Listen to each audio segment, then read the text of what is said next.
Sa unang tingin, isa lang itong shopping mall. Pero para sa mga tao sa Cambodia, bahagi na ito ng kanilang araw-araw na buhay.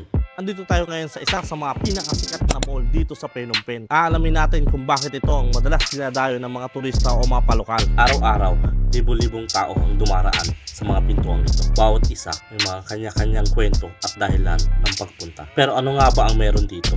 At bakit isa ito sa mga paboritong puntahan sa Phnom Penh?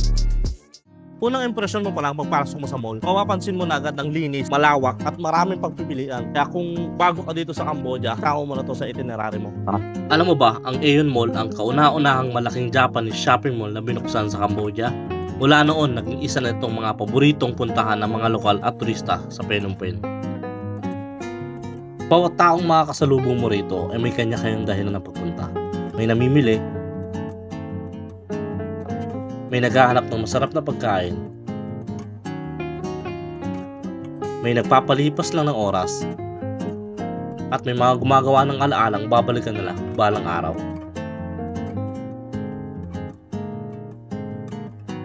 So ito yung typical na mall na talagang puntahan ng mga pamilya. So hindi lang mga pagkain, marami ka talagang pagpipilian mula sa mga gamit sa bahay, mga damit, o kahit magpalipas ka na ng oras.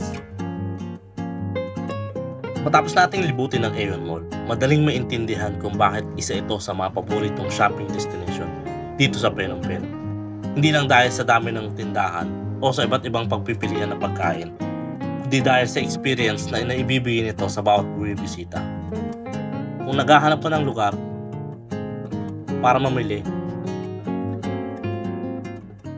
kumain, mag-relax o simpleng pagpalipas lang ng oras, isa ang Aeon Mall sa mga lugar na sulit mong bibisitahin kapag nasa Cambodia ka. Dito na natin tatapusin ang video na to. Sana nag-enjoy kayo sa mall tour natin. Kita-kits sa susunod na vlog. Siga ka ba? Tara, sama ka pa.